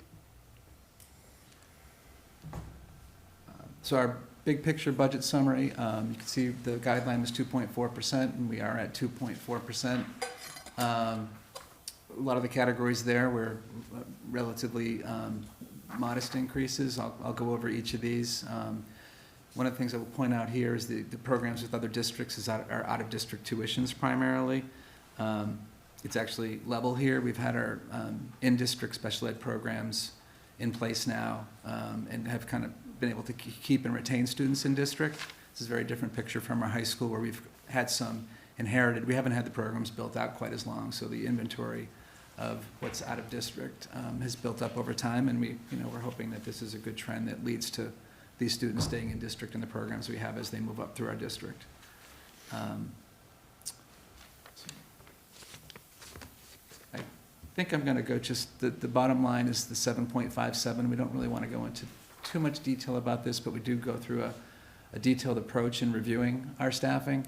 We're also, it changes, like it is fluid. We potentially could make a decision that's different than what we're discussing today, but we know what number we need to get to. Should I skip this? I mean, that's probably changed since the day you wrote it a few This weeks is, ago. this is what we identified back in November, December, and we have discussed some changes. I mean, probably what's worth noting is the biggest numbers are the middle school, which is what we committed to. And indeed, the consolidations make sense. So that felt good, that as we went to really do, I promised it 5 years ago. And here I am actually saying it still makes sense. So that felt good, that as we put reality to it, it still all works, and we're really just reducing those redundancies. The others are adjustments for enrollment. And I think I'm going to just mention that because we are acknowledging the enrollments are down a bit. And we do adjust for that consistently. At the elementary schools, it's based on class size and section. And we've been doing that at Thoreau and Alcott for the last 3 or 4 years. It's always a little bit of a gamble because we guess what we're going to need and maybe have to adjust or not. Middle school's harder because when kids travel between multiple teachers, reductions come at 0.2 of a teacher because you can't take a full math teacher without a significant enrollment drop. So, but we're always trying to find the way to do it, and through the consolidation work, we've been able to this time. Our key drivers, in looking at our top level budget, so this is the administration category. The bulk of the increase, overall up 7.8%. The bulk is coming mostly from contractual salary increases. We've also had some increases in software costs. We converted our finance system. It was local hosted on our server. After our cyber incident, we moved it to the cloud. It's a better environment and less maintenance and more secure. And we had a panorama product that we use for assessing student engagement that was previously covered by grant funds. We're now rolling into the budget. And we've also upgraded our Google Education Suite to something that has more features and uses that our teachers can take advantage of. So this is the biggest driver of how we were able to get to 2.4%. I broke out at the top, our salary increases for teacher salaries were 4.6%, non-teacher 2.1%. We had a 3% COLA plus steps and lanes, and how we were able to get to the 1.9 was through the $576,000 in consolidation savings for teacher salaries. We've also had reductions in contract services and supplies and materials. Can you just step back a minute? You had a lot of numbers there, and I'm just wondering, could you just repeat what you were saying about the consolidation? So the consolidation savings is $576,000 for the 7 point. What did you consolidate?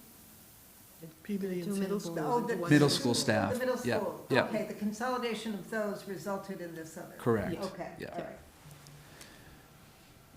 Thank you. Sure.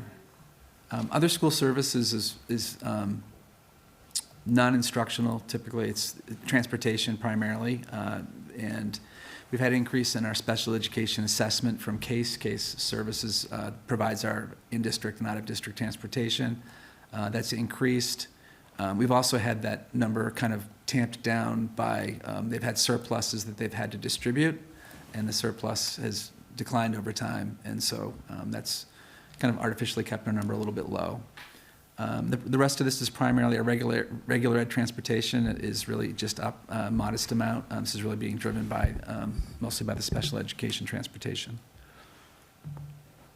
Our maintenance and operations budget is 2.7%, relatively in line with inflation. There's some increases pushing it up and some modifying it. The trash and recycling, we get a share of the town costs, and we were misaligned with, there's one, the town had a new contract, and two, there was a little bit of a misalignment. We were using numbers from a couple years ago that we've straightened out this year. We have current numbers from Alan Cathcart. So we've corrected that with this year's budget process. We've also had some savings in utilities of $91,000 by moving to the new middle school instead of having two old. Those are projected, obviously. We're hoping they're real. I looked at this January bill, and there's not much going on in the building, but it so far is holding. We'll see what happens with a full month of occupancy. Our insurance premiums for property liability and have gone up a fair percentage. Some of that is the market. Some of that's that we've had some losses. And so that's really what's driving our fixed charges.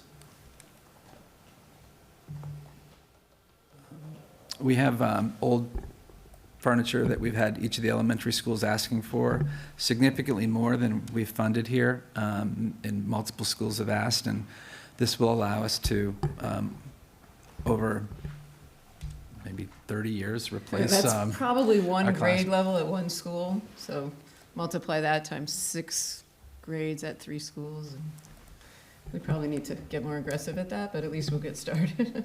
Yeah, so we'll prioritize this and work with the elementary schools on this. Obviously, the middle school doesn't need anything furniture-wise, but we wanted to replace some of the oldest items. And our out-of-district tuitions is down gross in terms of total number of students out of district. It's down 20,000. Our offsets, we received circuit breaker from the state, and a special education grant from the federal government. Those are projected to be level. In terms of noise about grants from the federal government, we're ignoring that. That's, we've heard news, and then the next day it was not news anymore. So we are planning for level funding in these areas. Concord will be much better off than a lot of places if there's issues with the federal grant funding. It's just a quick high-level view of how much the salary and non-salary pieces contribute to the overall increase. The middle school, just wanted to highlight, what we did factor in the transition is the $576,000 savings. We've used a model from SMMA, the design engineer for the building project, to come up with what electricity usage we should have. Got rate guidance from CMLP, so we have a model of what we expect it's going to cost next year. We've also factored in wastewater treatment facility contract services to operate the new wastewater treatment plant that'll be online by the beginning of next year, I think a little bit earlier. And The permanent again, septic zone. we haven't factored in, I just wanted to, be totally clear on this, we haven't factored in Sanborn or Peabody into the budget, and Sanborn will be demolished at this point. Kathy, online, I see you have your hand up. Yes, back 2 slides. If you could, no, the grants. The Okay. 800,000. Yeah, okay, I know which one you're talking about. I guess my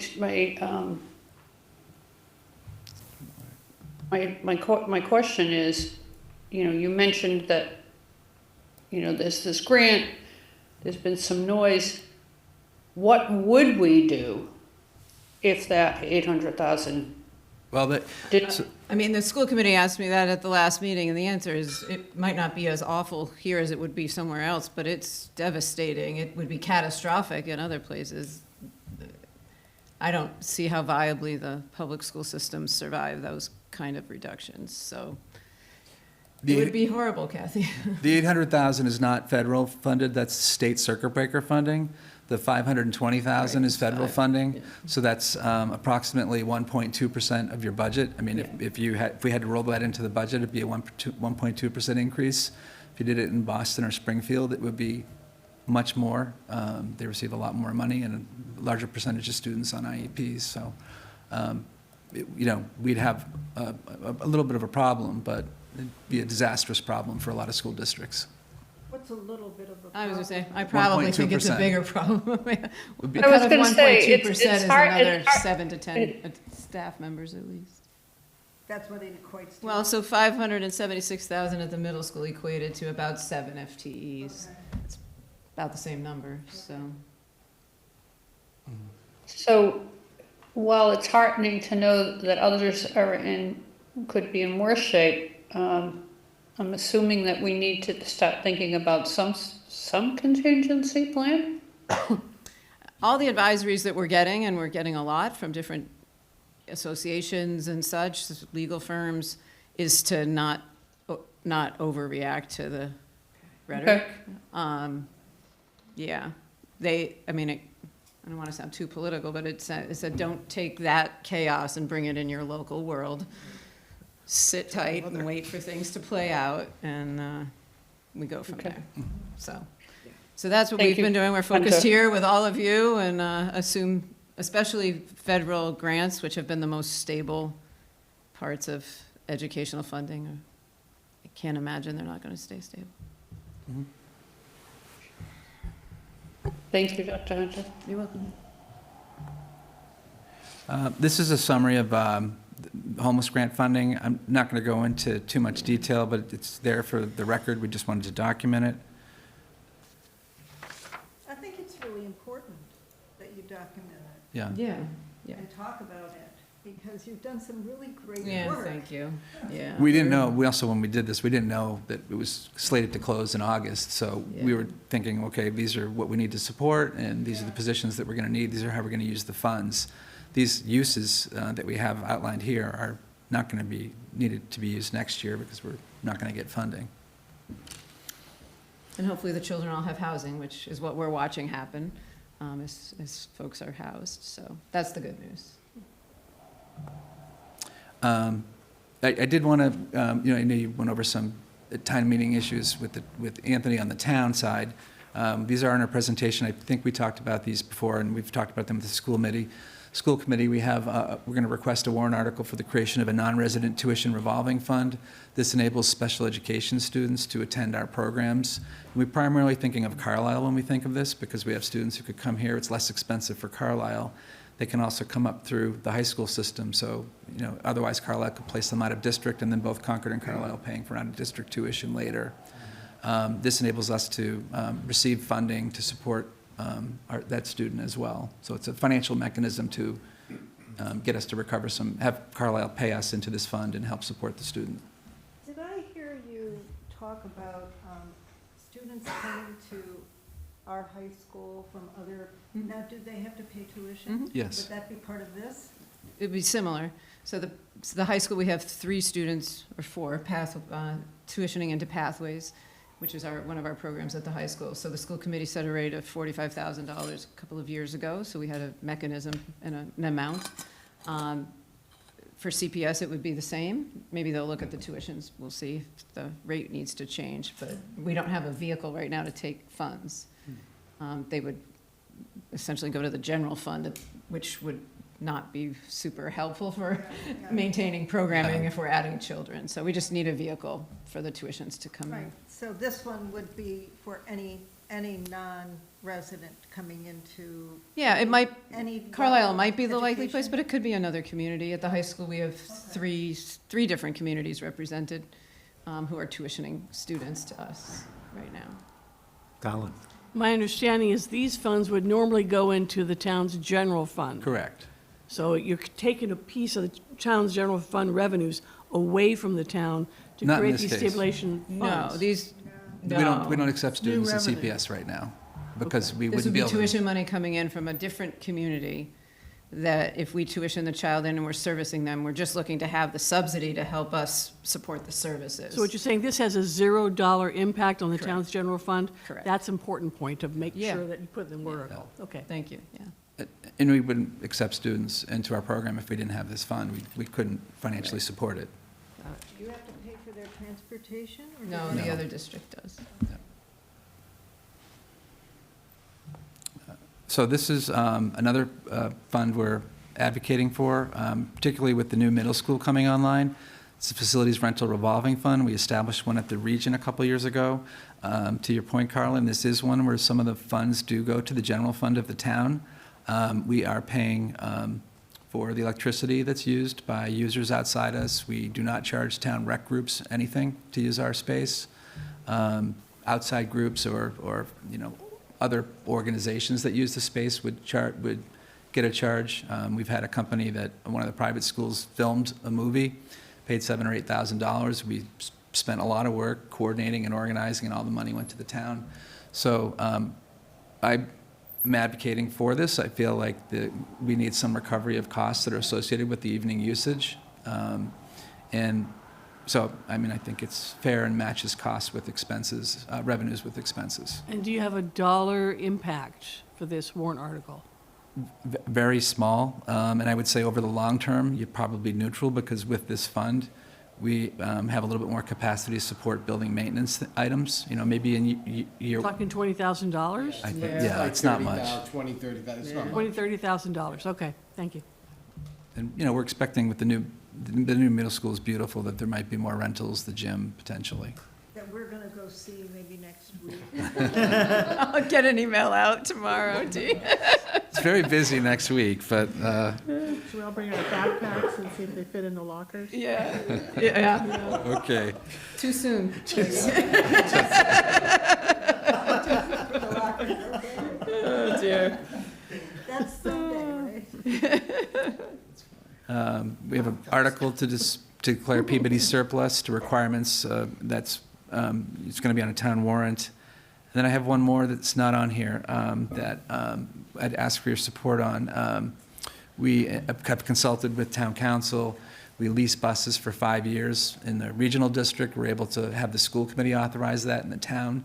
It's supposed to be accepted by town meeting.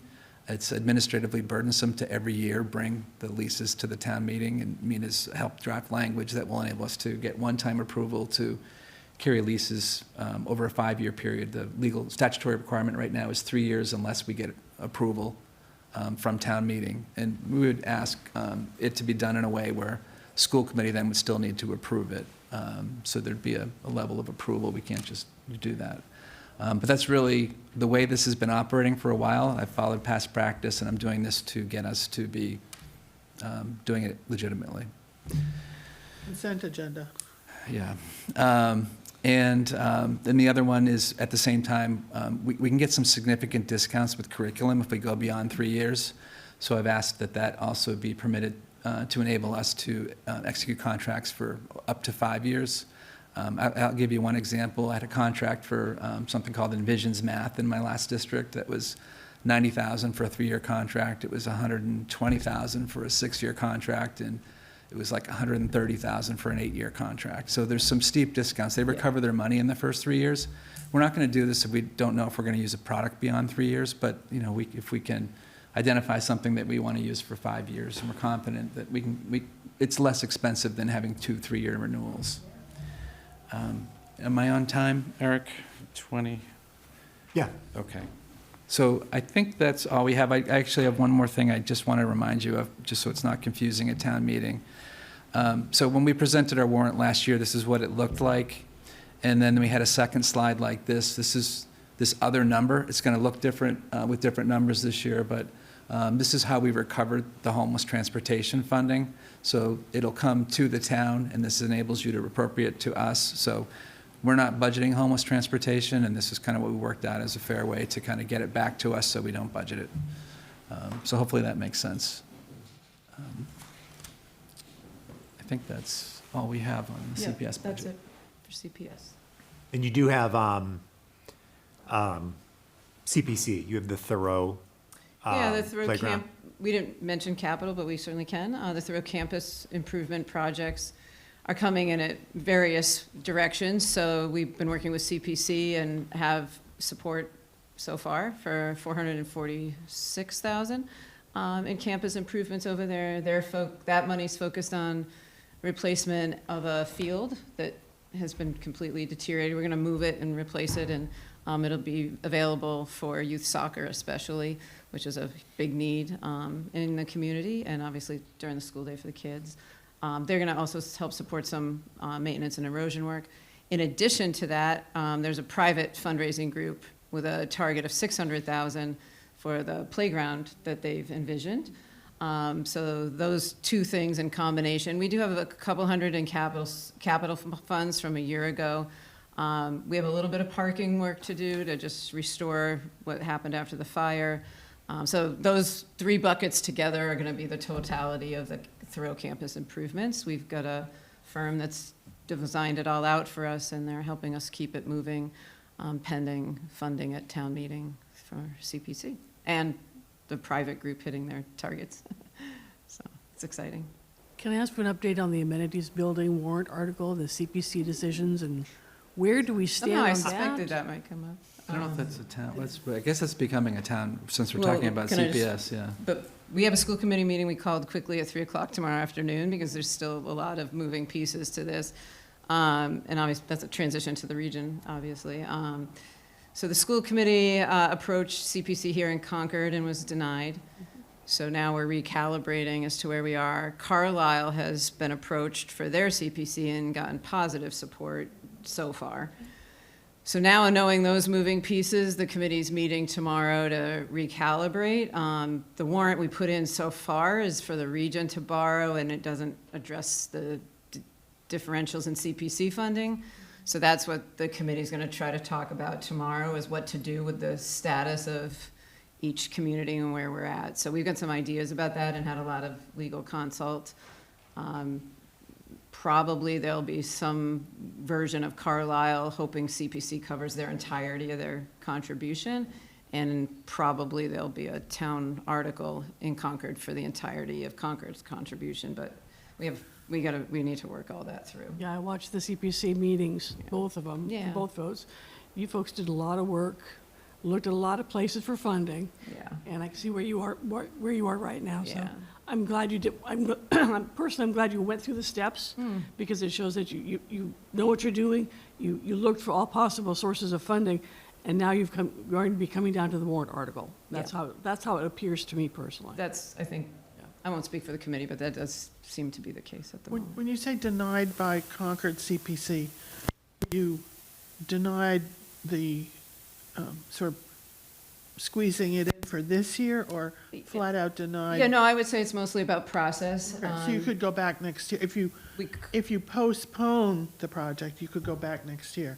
If you start construction or have funding, you can't go back. Right. We don't have to start, yeah, in the time, there's a lot of questions in terms of, do we start construction, do you wait for, I think we know we need articles Right. to move forward. Right now, we're just trying to make sure we hit the warrant article deadline and get what we need in.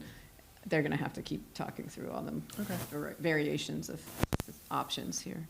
But if you waited a year, you could go back to CPC.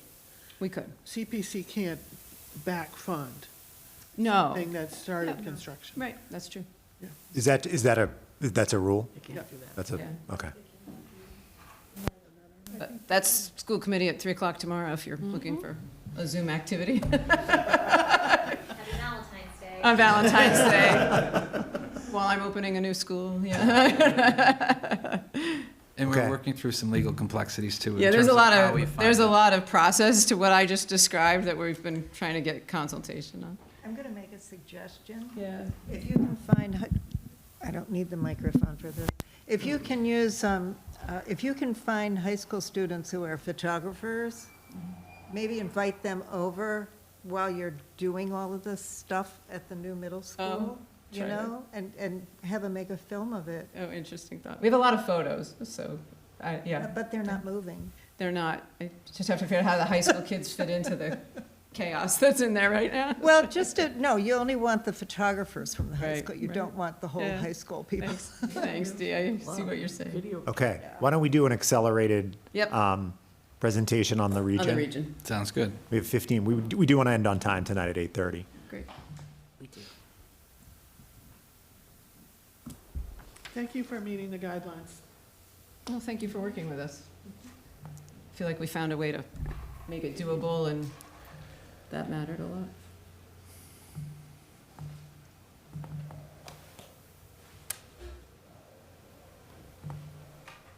That wind is just. Some wind out there tonight. maybe. Yeah. Yeah. I don't know.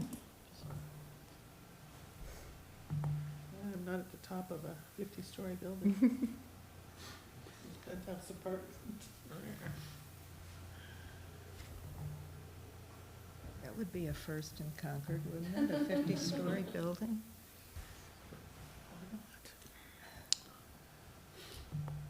Okay. Process, we know where we are. I'm going to jump through. I'm going to go this one a little bit quicker. This is our same thing per pupil expenditures, same slide you saw before. Similar, same objectives, same planning assumptions, except we don't have to worry about the school transition with the middle school. So our budget is an increase of 3.86% overall. I'll go through each of these categories separately. You can see the key driver, though, there is something we've talked about and highlighted early, starting in August, is out-of-district tuitions. We actually saw some of these start to happen at the end of FY '24 after we built our '25 budget. So that's really what's driving our budget this year. Again, we'll talk more through that. Our administration costs are up 4.2%. Again, I mentioned some of these drivers on the software cost side. The administrative salaries are only up 1.9%. It's really, in this case, being driven mostly by the software costs. Our teaching and instructional support is up 2.5% over last year's budget. Our CCTA salaries are up 345%, 2.1%, which is a challenge for us to deliver when you factor in COLA, steps, and lanes. The workforce at CCHS has a little bit more seniority, so a lot of people are on the top step and are only getting COLA increases. They're not getting steps because they're at the top step. We also have a reduction of approximately just under 1 FTE that's contributing to this. We also have, and we mentioned those students attending our Pathways program. Because we received that revenue, we can offset some general fund expenses and charge those to this non-resident fund instead. So that $45,000 is helping offset. And that's basically those drivers are offsetting our steps and lanes. Our supplies and materials are up $118,000, and that's to primarily build in a replacement plan for interactive boards over 3 years. This would enable us to do each of the 3 floors in the building. And so that's what's driving the supplies, materials, tech budget. And then our non-teacher salaries was a modest increase of 1.8% and a quarter FTE reduction. Other school services up 9.1%, and this is primarily special ed transportation costs. We also, our contract arrangement in CCTA historically has been that we benchmark every 3 years. So the COLA impact through that benchmarking exercise hits all in every third year. So the 9% increase is really 3 COLAs hitting at once. We've changed the contract going forward, so the COLA is smoothed and linked To the to athletic coaches, our yeah. contract, which I'm That'll be grateful easier to for. manage, yes. Yeah. We've added an assistant athletic director. This is a need. We have activities going on all the time through the weekend, and our current athletic director can't be working every Saturday and Sunday. And just so I tell the whole story, we've taken away a part-time administrative assistant to compensate for the addition, but the program runs 7 days a week, one athletic director, just, Yeah. we're gonna burn him out. And so that's what's driving, those are the key drivers of the 9.1%. Maintenance is up 4.7. There's some IT networking costs related to the enhanced cyber threat detection and support. The heating costs are up. We had a gas supply contract that we renewed, and we had a 30-month contract, so the new rates, the rates had been stable for a bit, and we're having to catch up back to the market. And then we got guidance on what the new stormwater assessment, what the share would be for the region, and we factor that into the budget. Our fixed charges are fairly level, and I will say that part of why our increase for medical insurance is up is that we've had a little bit less participation than we had anticipated when we switched to Maya. However, we're probably a little short on this budget. We're not asking to change it, but we budgeted 10% of an increase in terms of a rate increase, and they came in at 14.8%. So we're going to have to. Same as Anthony's story. Yeah, we'll have to figure out a way to absorb that. Our property liability's gone up, and we're also worked in our rental costs for the launch retail space. And if the program can support it, we're going to move forward and create a revolving fund for sales. If the program This can. is where I get to brag again about some fun things going on. So we're opening our retail space with the special needs program, the pathways at the high school, but especially the 18 to 22-year-old students. We've secured rental space at 199 Sudbury Road, right in front of Crosby's. It's going to be called Concord Possibilities. Cool. And once we get an occupancy permit, we expect to open right after the break at the end of the month. They've been making all sorts of swag and gifty items and crafts and things like that, and we just really hope the community participates. We're really excited about what the opportunity is. Right by Crosby's? Right in front of Crosby's. That little red building? CVS. It's in the building, one of the old homes that's right there at the road. Yeah. Nice Oh, little nice. 800 Yeah. square foot spot. Easy to maintain, easy How to often? manage. What are the hours? I don't think we have the hours set yet. That's a good It's question. not gonna We've been be- waiting on the occupancy permit. Weekdays. Yeah, it'll be primarily weekdays, yeah, because Bob will tell me it'll cost money to staff it after that, but definitely weekdays. We'll Okay. get the hours to you, but we're really excited. The kids have been having a good time. So that's budgeted general fund. If the sales of the program can support it, we could charge the rent We to the might revolving actually make a little fund. money, even though that's not the goal. And you can put that in your new fund, right? Yeah, yeah. Start another one. We have some savings as well in fixed charges for Social Security tax and the Concord retirement assessment. I'm assuming the retirement assessment's being driven by it being close to being fully funded. So that was welcome news. And so those are two offsets that we have. We had a one-time item, so we have a zero-based budget. We don't just roll things forward year to year. So this was last year, of the year we're in, we had budgeted computer lab hardware replacement for the computer lab. It was about $25,000. Well, it's done. We don't need to budget it next year. Even though we had some water loss and our insurance company's replacing it, but anyway. Our debt service is level, principal, declining interest. And so with that type of debt, we're going to have declining debt service over time. Just big picture-wise, things that are falling. We have the new access road bond anticipation note. The budget is added in FY25 for interest. We're starting some small principal repayment this year. It's not required this year, but we have small principal repayment this year, and then next year we'll have more payments required. Meanwhile, the band landfill will be fully paid off. We had landfill remediation will be fully paid off. And so as that rolls off, it'll be easy to slide in the access, and they'll kind of wash with one another. Actually, the band, we'll probably have more savings by not doing the band for the landfill. And then we have the existing, all the existing bonds, which are level principal declining interest, so that's driving the debt service overall reduction.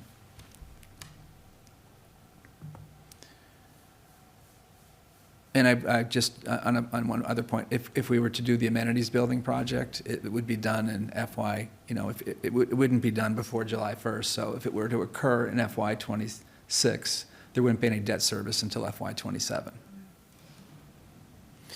The out-of-district tuitions is really what's driving our budget this year. And again, a lot of this, it started to occur after we had finalized our FY '25 budget. I believe it's 5 students beyond what we budgeted out of district. You can see the gross tuition costs have increased from $3,541,000 to $4,003,000.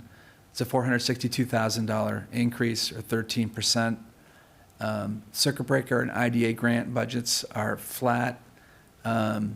We've actually, last year, budgeted to use a little bit more circuit breaker, so even if we get a little bit more revenue, we can't draw it because we've already kind of pulled a little bit extra last year.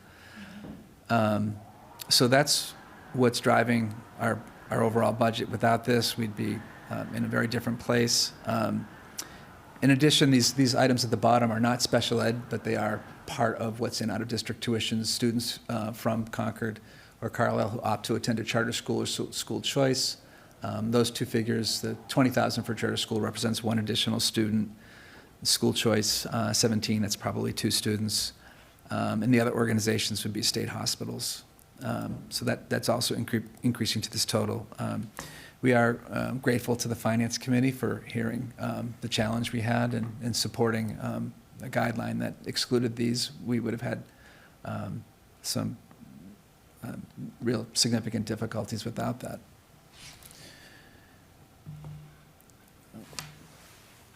And so this, the non-salary number there, the 5.84, is really being driven by the out-of-district tuitions.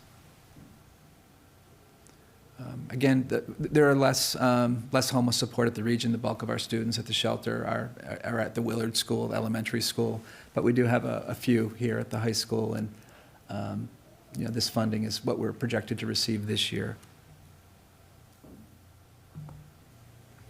Our OPEB trust is very healthily funded.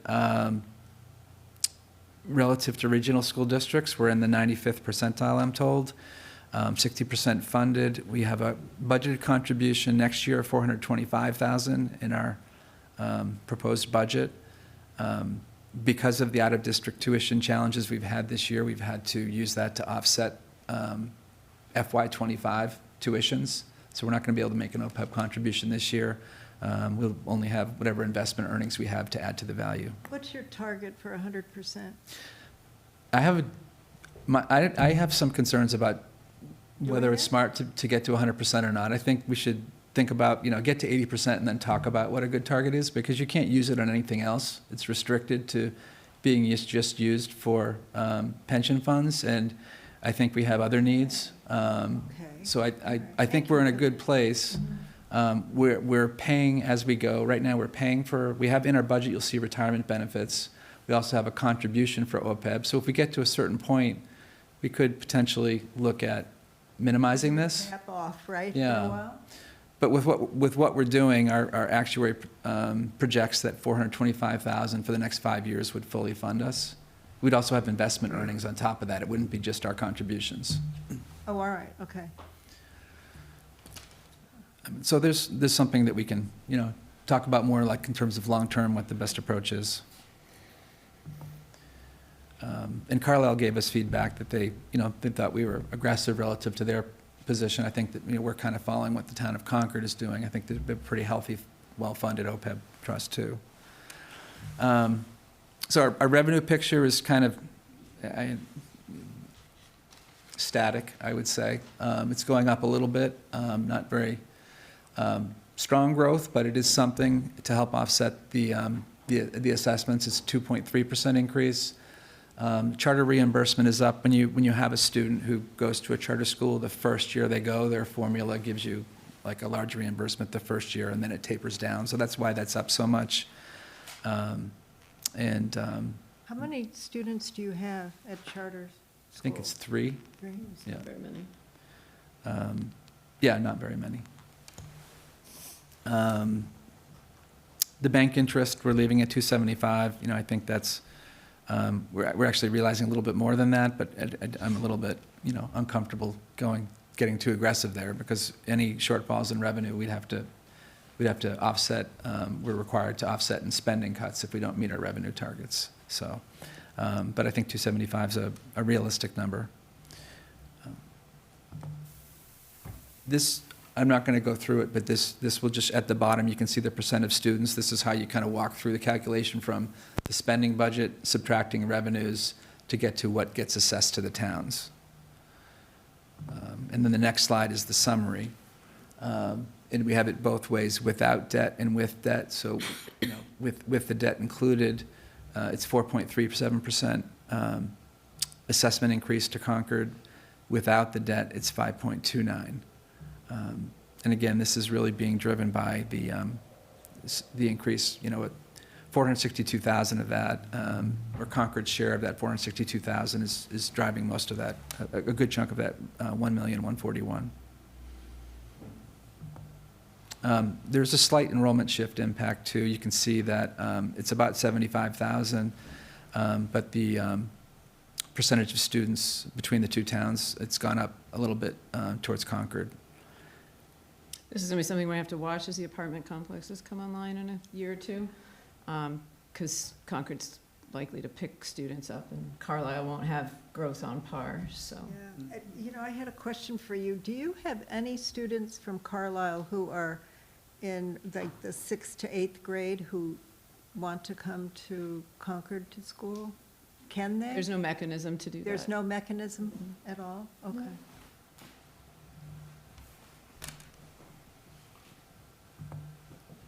It's school choice, but we don't accept school choice, yeah. So there's no mechanism. Yeah, okay. Correct. Do you have data on the student population from the development up at, what's it called now? The Prescott. Muse? The Prescott, yeah. Yeah. We do. We have over 100 kids there, and we have the breakout by grade level. So we do have some data. Okay. Yeah. Out of 440. We just shared this, we just wanted to be transparent and also let you review it, just in terms of how we calculated our number relative to guideline. So this is where we arrived at. In total, we're at that enrollment shift has had an impact. How difficult was it for you to get to guideline? We did the work to get there. We had some retirements. That always helps us get there a little more painlessly, because we can hire, we insist on hiring less, barring a really hard to fill science or math position. So I tell the administrators they have a target salary to hit, and they are not allowed to go over that without a great deal of process and discuss. Like, don't even, I meet all the final candidates, so don't send me a finalist who's way over the budget that I gave you. So that's usually the biggest place, and we did no more retirements at the high school earlier before the budget. So that helped us to have some more things to work with to get closer to guideline without as much pain. That's not always the case, and this year that was just fairly beneficial. It would have been harder. And the sped tuitions, if those had been in guideline, we'd be bringing you a list of 7 to 10 cuts of staff. So thank you. Level service would have been impossible. So we are at time. I don't want to cut you off if you have more to go. But This is E&D, it's in the slide deck. We're close to the cap. Yeah. I don't even think you need that. Yeah. That's it. That was all I had left. Just have a quick question. I was looking, each of the separate presentations starts with the per pupil cost. And so I looked at both, and they're identical to the number. So is that a composite cost? Is there not per pupil costs allocated between the CPS and the region? Or they it just seems, could they actually be identical? Do you have the slide? Yeah, the two slides, as They- in the I don't materials think- we I don't got. know if they- it's They Let's the look same at the slide number. I both. don't think they are identical. No, they're not identical. No, they're not. Um, Concord's a little bit less. And that's really because the staff is a little Yeah. more junior as attrition's gone on. The slides are identical. Yeah. The Yeah, but slides are There's two identical, but bars, one for the- the region and one for the. there's two bars, There's two Lois. red bars. Yeah, Oh, I see. And in This one. comparison. Yeah. Thank you. okay. Got So it. you're right, that would be Got it, yeah. unlikely. I was confused. Yeah, but- no, and I- totally and good. It's very useful to have that Yeah. right there as part of the presentation, Yeah. broken up between CPS and the region, Great, so thank yeah. you. Those are big Okay. numbers. Yeah. What's your biggest challenge between now and the end of the year? Special ed for sure. The needs of kids and, we've built out the programs and it's still hard with the significance of what kids are bringing to schools these days to maintain and support. So what is the change going to be in your population at the high school the next, like, 2 Yeah, so years? some of the pattern we're seeing is that the kids aren't necessarily coming off of sped when they graduate. They're aging out at age 22. So that's somewhat why the number bubbled up, because they're staying with us through that highest age. We have a small adjustment there, but the incoming eighth isn't compensating for who's coming off fully. So I think when we talked earlier, the hope was by doing this out of guideline, we'd reset the base and we're gonna be fine. So that's the good news. It is going to decline because we only have 16 students out of district in CPS. We have about 40 at the high school. So the funnel up is much, much, much smaller. And I think you've heard us say we're building bridges with Carlisle. And if you help support this fund and they can take some of their K-8 students and we might be able to support them, the high school won't suddenly have an out of district where we don't know the child and they don't know us, and it's really hard, obviously, to rebuild that. So, Okay, we're gonna, yeah. thank you. You're Thank you. welcome. And thank you to all three budget units, including the town, that we're at this point in the process and we're on track to hit Yeah. guideline. Yeah, thank I you think all. that's Great. great effort across all stakeholders. Let me just take 30 seconds and quickly recap our action items, and then I'll entertain a motion to adjourn.